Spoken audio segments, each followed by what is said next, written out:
Hello and welcome to Fighting Through Writing, your guided tour through the wild and wonderful word-laden wilderness of competitive fiction. My name is Paul, I'm a full-time copywriter, a part-time sports fiction writer, and this year I'm on a mission to see if I can write the story that will help our protagonist Pablo to finally become the undisputed champion of the Extreme Wrestling Corporation. Now, if you watched my last video, you will know that that mission is well and truly underway. The road to STRANGLEMANIA is well and truly underway. A pay-per-view that will see Pablo fight for that very championship against Cosmo Goldworthy. Before we get there though, our final pit stop on that road sees us pitch up in Houston, Texas for Brawl number 623. A show that sees Pablo defend his international championship against the current reigning EWC Heritage Champion, Captain Morgan Darkwater.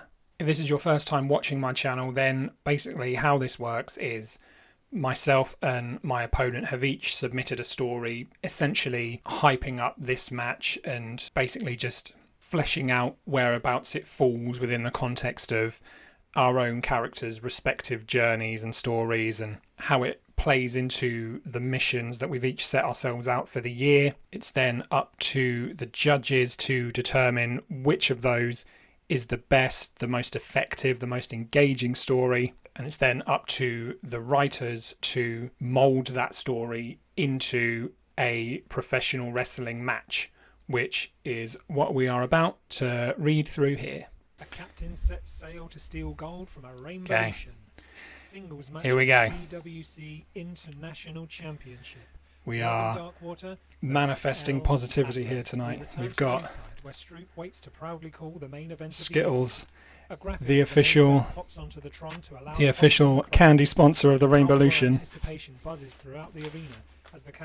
It's not official. This is not like, there's no sponsorship or anything here. It's just, Captain Morgan's entrance theme, the sunken Norwegian, kick in, and the screens around the arena fade into the image of a perpetually burning skull and crossbones flag rippling in the wind. Spotlights whip across the crowd, coming to rest on handfuls of Morgan's crew, each pirate dressed for trouble, as they make their way through the fans towards the ring, tankards in hand, yelling and drinking in time with the lyrics.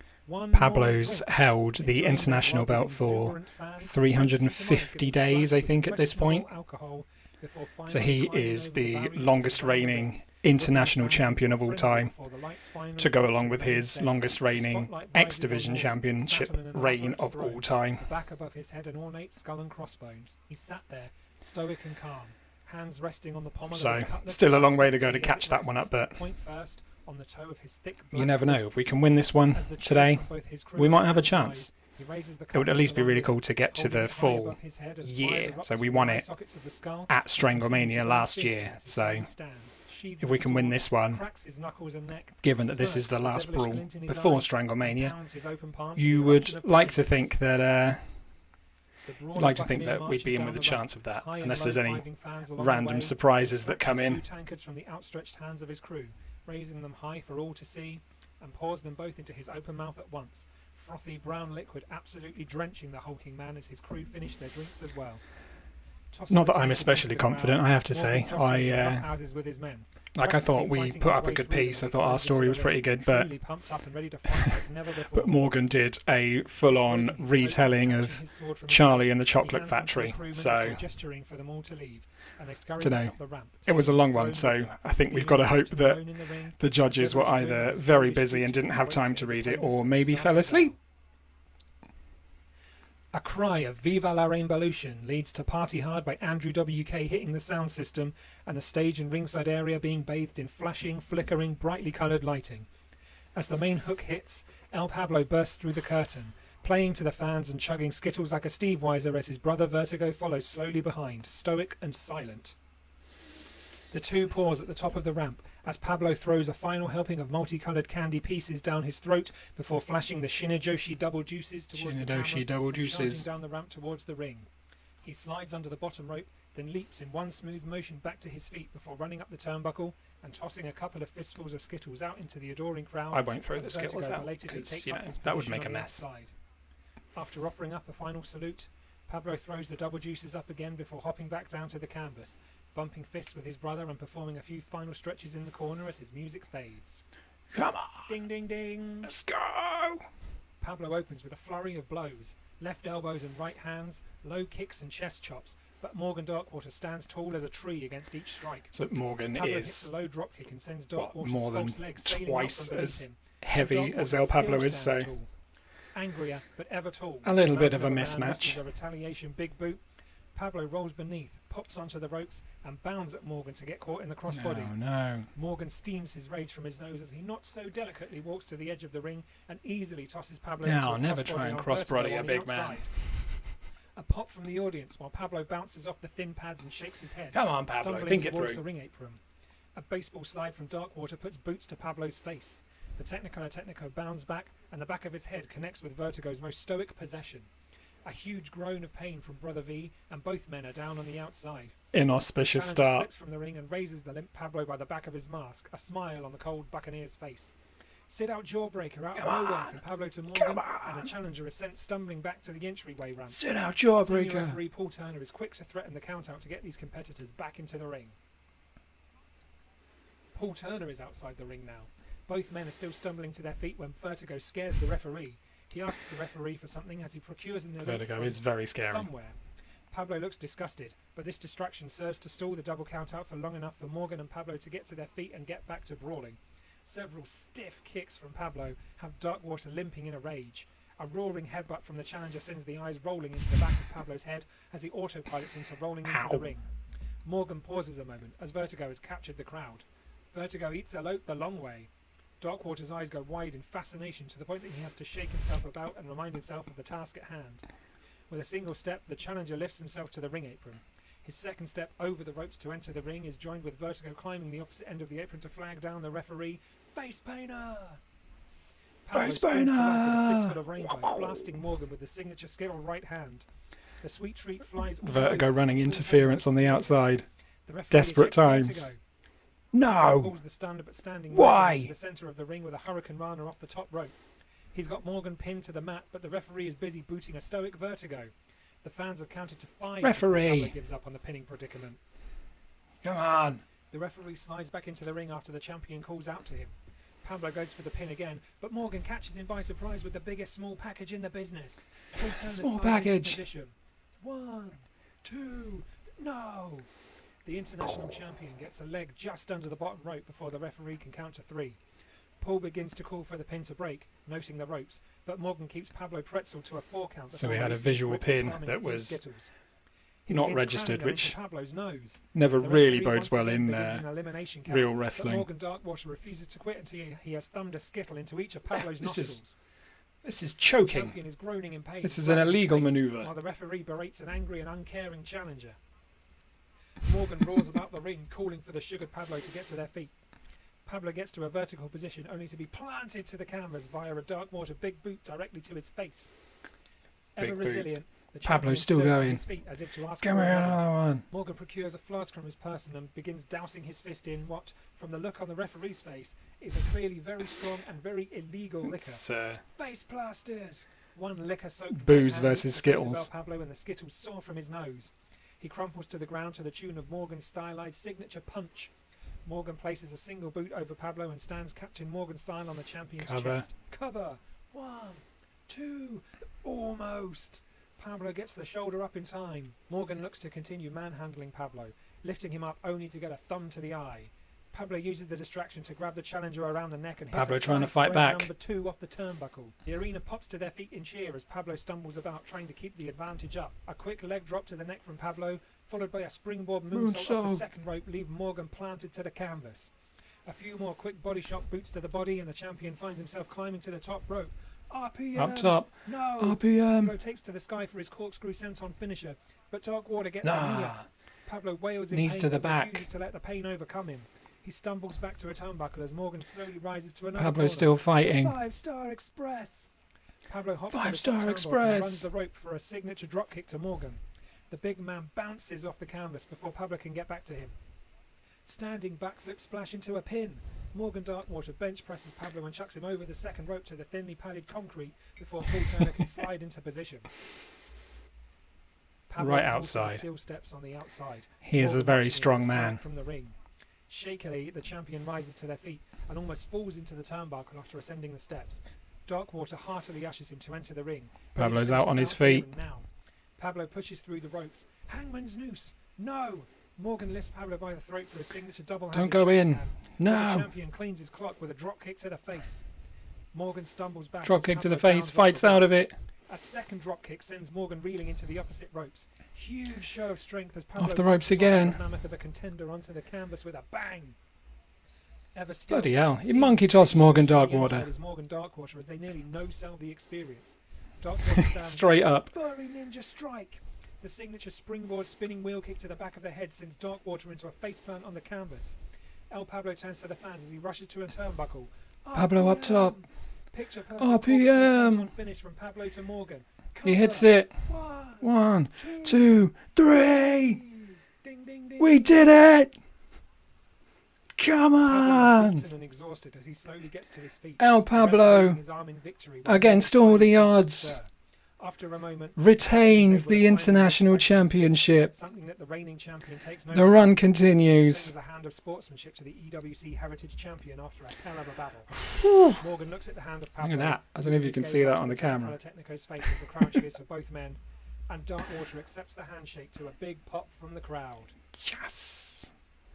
Okay, let's try and gather our thoughts here. So, what a match. That was perfectly written, I think. Like, obviously, you know it's going to be a mismatch with having a real unit, a real hoss of a man going up against a luchador like El Pablo. So, I love the little kind of the use of vertigo, kind of trying to run interference at the start just to try and, I mean, it technically is cheating, but I don't know, you got to do what you got to do. I feel like both Pablo and Darkwater are kind of lovable rogues to varying degrees, so they can kind of bounce off of each other from that point of view. But yeah, I think those kind of matches are genuinely amongst my favourite to watch. Like, I love just the smaller guy kind of having this absolute flurry of offense and trying as hard as they can, throwing everything to kind of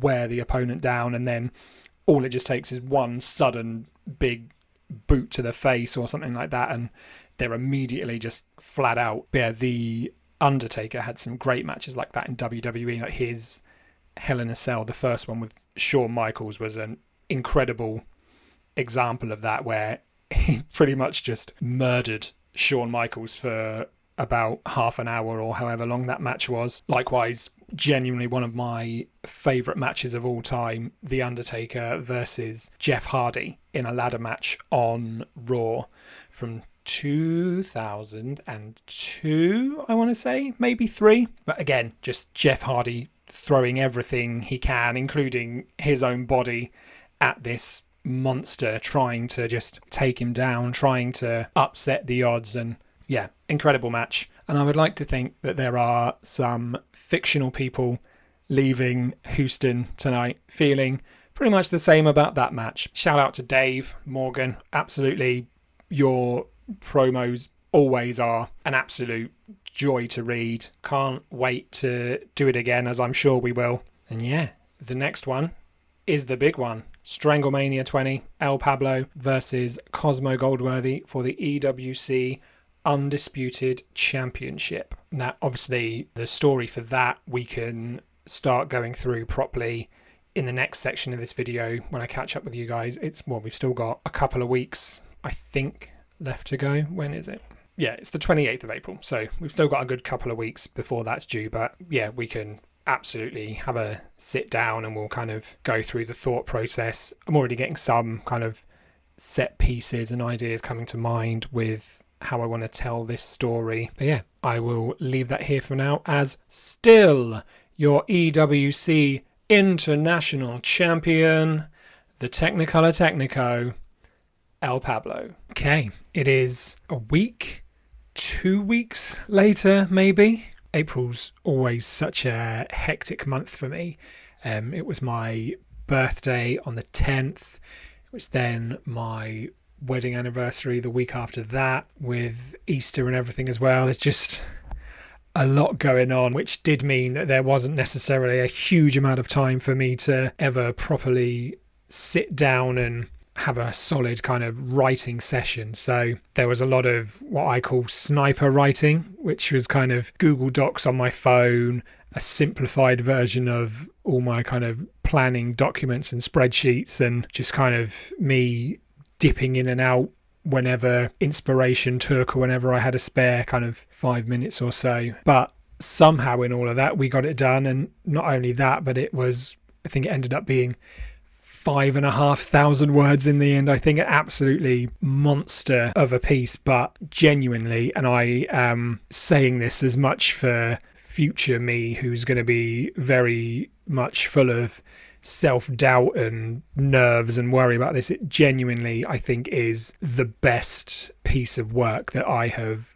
ever written to this point. I'm so happy with it. Out of all the previous opportunities that Pablo's had at the Undisputed Championship, I think this is the first time that I really feel like I've been able to tell the story I wanted, but also keep the energy going through the entire thing. There's been a lot of times previously where I've kind of had a really good starting idea and kind of the first half has been really well thought out and really well written and really polished, but then it's kind of fallen away a little bit when it comes to the argument, either through, life getting in the way and real life events kind of happening to come up at the worst possible moment, or just nerves and kind of imposter syndrome kind of getting the better of me. But not this time. This time I'm so happy with what I've been able to put together, and it is already posted. So the whole idea of let's sit down and we'll write it together kind of went a little bit out of the window with everything else going on this month. But what I thought we could do instead is we can just sit down and we can go through the process of it and kind of how I came up with the story, what ideas I had, and kind of go through it from there. I will, of course, as always, leave a link to it in the description below so you can all read it for yourselves. I would encourage you to do so. I would be honoured for you to do so and leave a comment down below. Let me know what you thought about it. As I say, I'm super happy, super proud of what I've done, and I'm feeling positive for the couple of days until the show goes up. So I can't remember whether I read this in an article or whether it was on another writer's YouTube video, but I remember them saying the best way to kind of hook your reader in right at the start is to figure out what your protagonist wants, like what their goal is, and start your story off with them being denied that. Now, obviously, in Pablo's case, what he wants is for his uncle Villano to allow him to be Pablo Vallando. He wants that legacy and he wants to have that sense of belonging to his family that his uncle has always, to this point, denied him. So we start with essentially a follow-up to the chapter where Pablo last faced Cosmo a month or two ago, where it's Pablo having his tryout for his first ever wrestling company, and it's there that we find out that he's gone unmasked. He's trying to disguise himself by not disguising himself, if that makes sense. Normally he wears a mask, so not wearing the mask, going completely barefaced, is him in his own mind disguising himself. So what we start with in this story is a phone call between Pablo and his father Chico, basically with Pablo revealing that he's been offered this contract. Chico obviously is hesitant and is like, well, you know that you can't do this, like, you know what the consequences will be if your uncle finds out. And then Pablo says, well, he won't find out, he won't even recognize me, which Chico obviously understands to mean that he's given up his mask, and he says, this is tradition, this is our family legacy. And Pablo says, well, it's your legacy, it's not mine, I'm not allowed it. But he then says, Villano won't let us be a part of that legacy. But if he can make it on his own, and if he can prove that he can carry that name to the very top of pro wrestling, then maybe there's a chance that that will convince Viano to bring him into the fold. So that's the opening. There's no real setting or anything. It's literally kind of just written as a kind of a voicemail conversation, I suppose. We then cut to the present day in Ann Arbor, Michigan, which is where this show Stranglemania is set, and specifically we find ourselves at Barton Pond, which is a large reservoir situated on the Huron River, which I think is towards the north of the city. And again, I wanted us to start on the water so we could have a follow-on to our last promo that we cut, where Pablo, facing Captain Morgan Darkwater, commandeered a caravel, an old Portuguese sailing vessel, and crashed it in Galveston Bay just outside of Houston.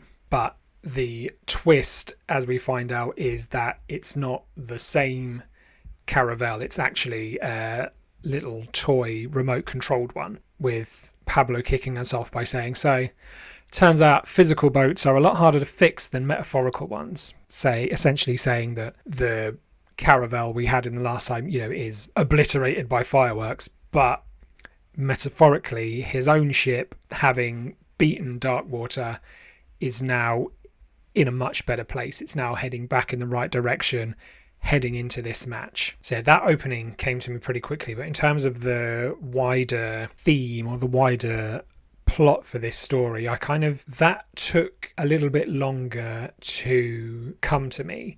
Like sometimes some cities there are some locations where generally what I'll normally do is I'll go through like the top rated places to visit on TripAdvisor or something like that, just to see if there's anywhere that kind of jumps out as being something that I can relate to either El Pablo or to his opponent or to the match type or something like that. And there wasn't really anything in Ann Arbor that sort of jumped out at me.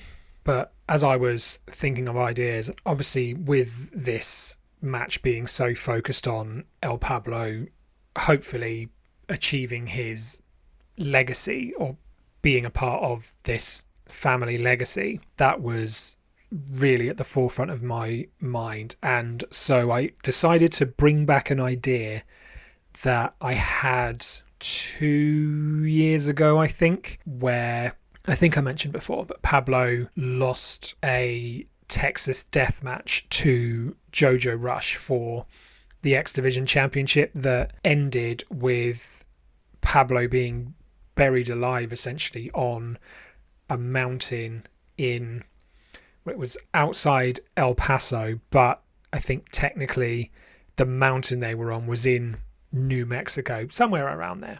And the postscript to that match was basically Pablo having dug himself out of the ground, crawling along the roadside in a thunderstorm, driving rain and all that sort of stuff. He's bloody, he's beaten, he was not in a good way, but as he's crawling along, a car pulls up behind him to a stop.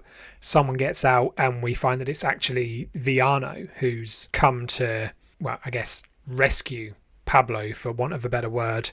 And it then cut to Pablo in a hospital bed, and there's a single poinsettia plant on a windowsill with the Valando family crest on it. And I wanted to bring that in as kind of a tease of what could be awaiting Pablo if he makes it to that next level. I think at the time Pablo and Vertigo were going for the tag titles, and the discussion I had at the time, or the discussion I was having the characters have at the time, was, is this a sign from Viano that if you win the tag belts, I will let you have that legacy?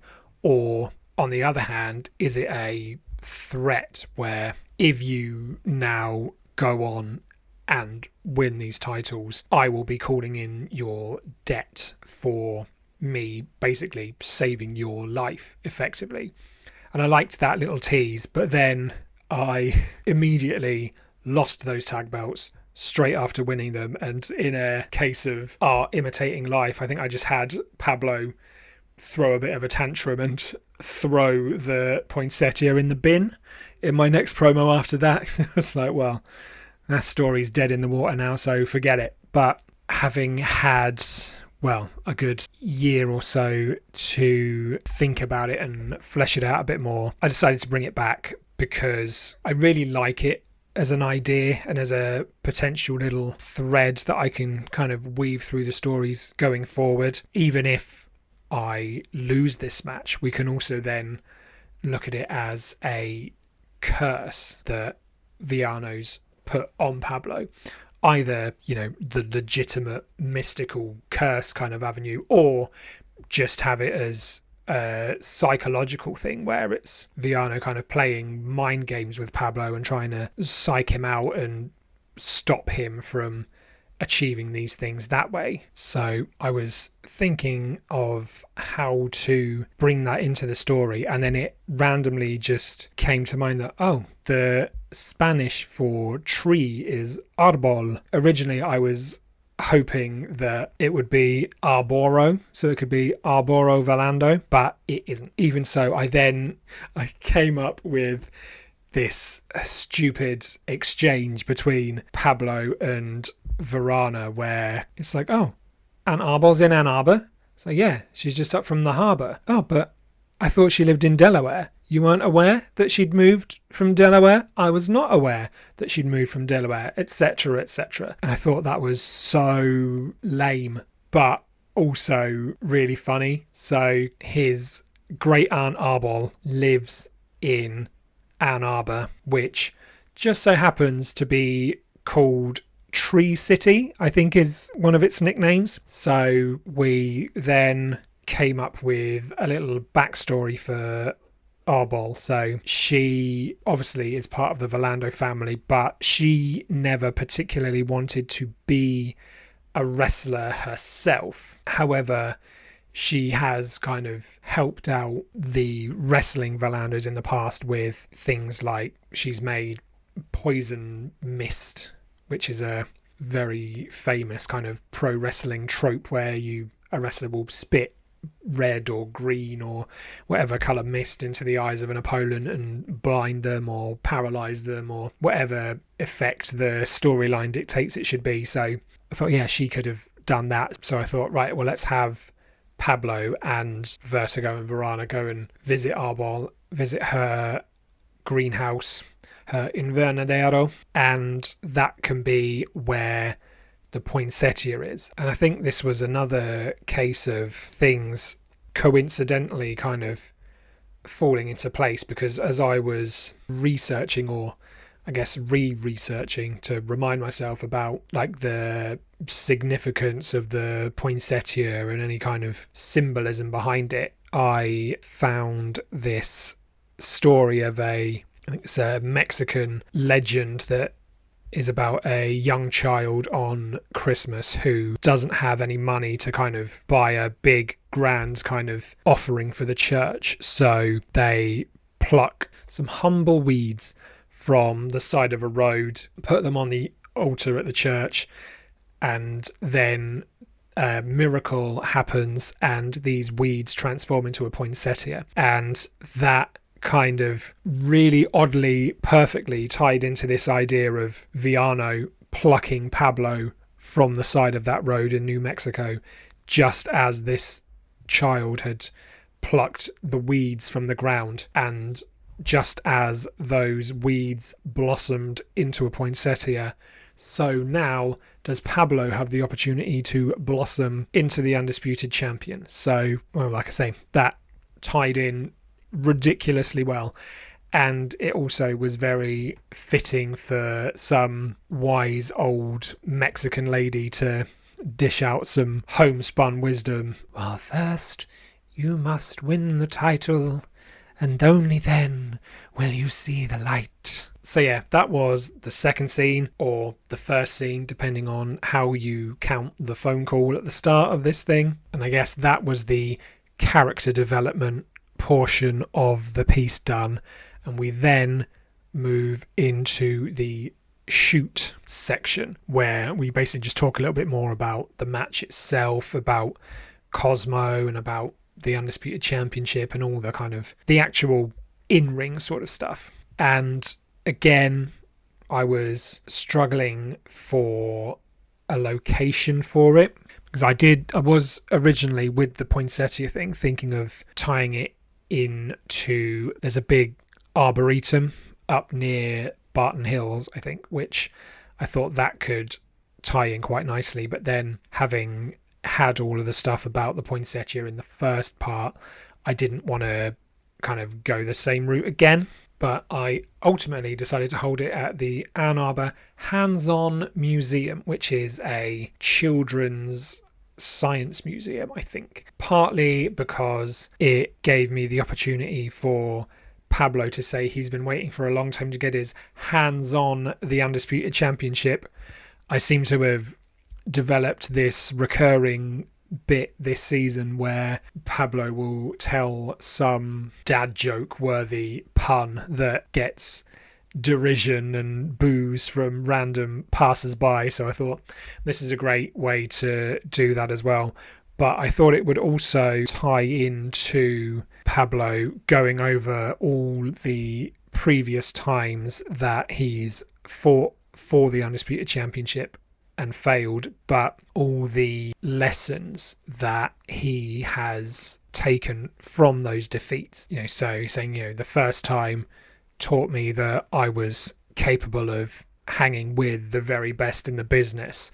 Second time taught me not to underestimate the lengths that other people will go to stop me from winning. And I figured that was an easy way to show kind of the progression in Pablo's character. So basically I had this idea of Pablo hosting a kind of a celebrity science lecture at the museum. So just him and a group of kids, or tweens and teenagers, I think I called them, with their parents and stuff, and he's just in theory supposed to be teaching them about science, but ultimately just keeps turning the conversation around to this match. Kind of the intro into that scene is Pablo hitting a piñata that is decorated to look like an American goldfinch, because Cosmo Goldworthy, also piñata, but it's him kind of teaching the kids about Newton's first law. But I had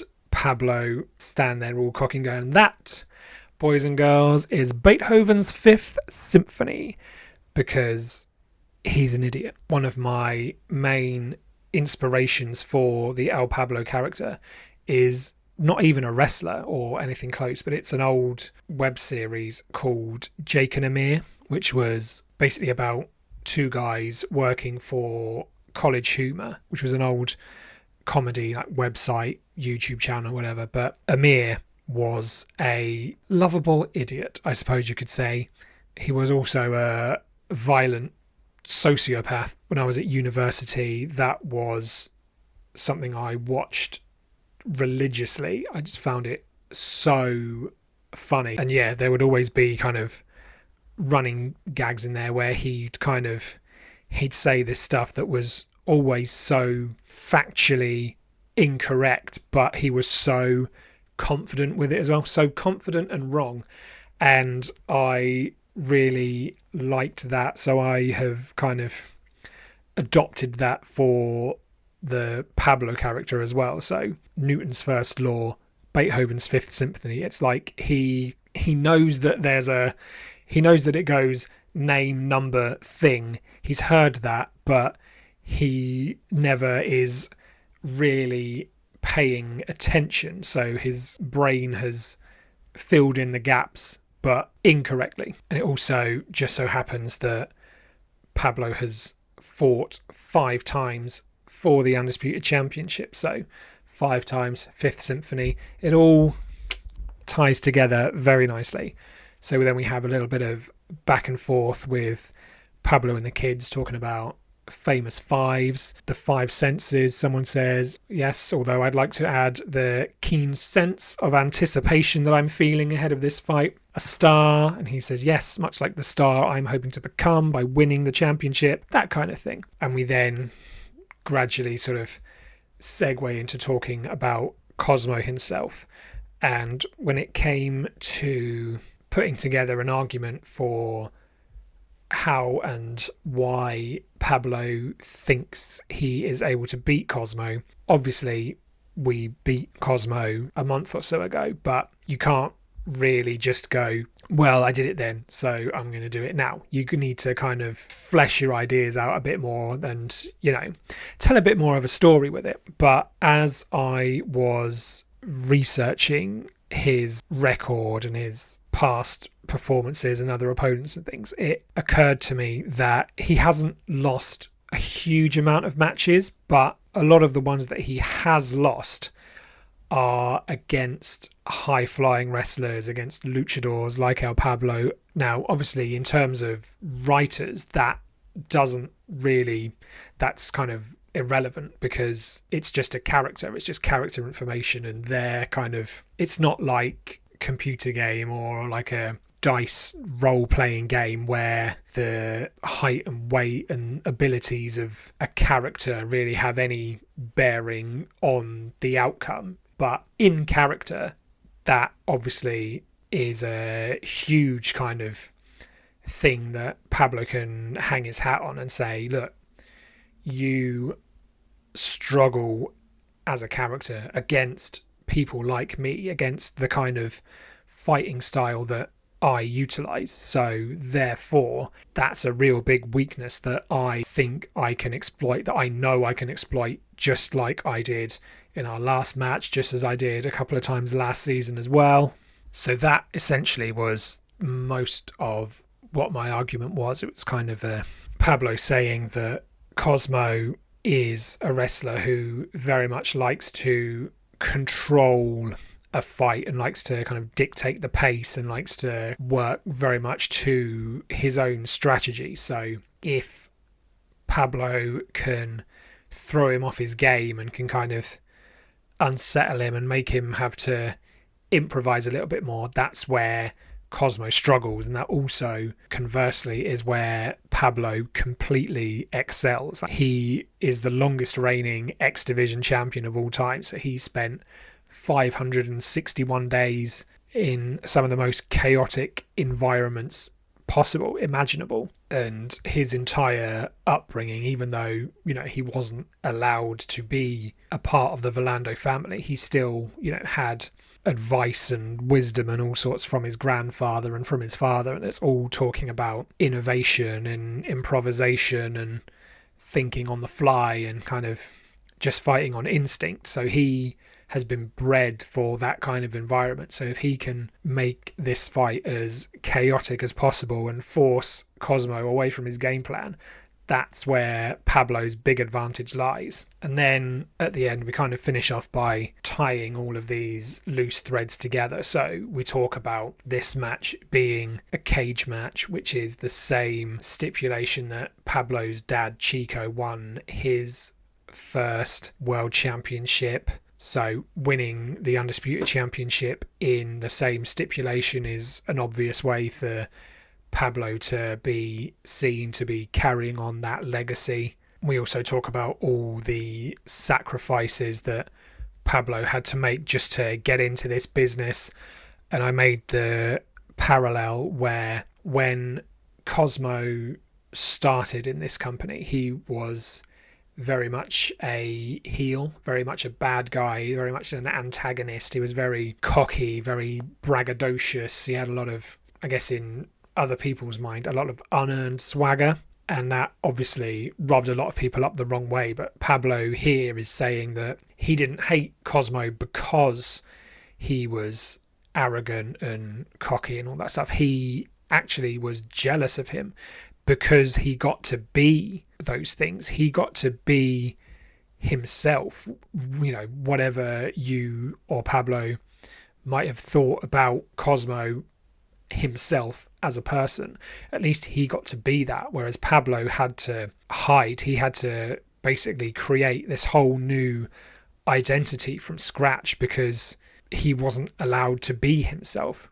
Yeah, that plays into the sacrifices that he's made and how at the minute, even though he has already accomplished so much in this business. He kind of feels like it's all been for nothing while he doesn't have that name, while he can't be a part of that legacy.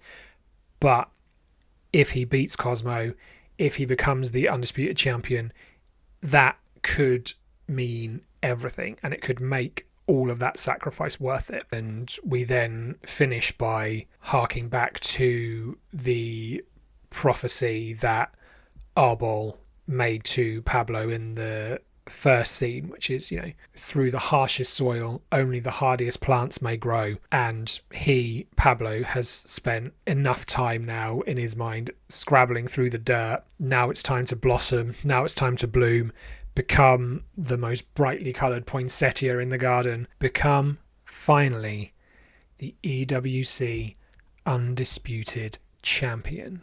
But yeah, it's, as I say, a very long piece. It's 5,500 words, I think it ended up being in the end, which is easily the longest story that I have ever written for, certainly for the EWC. I think I might have written some longer ones in the past.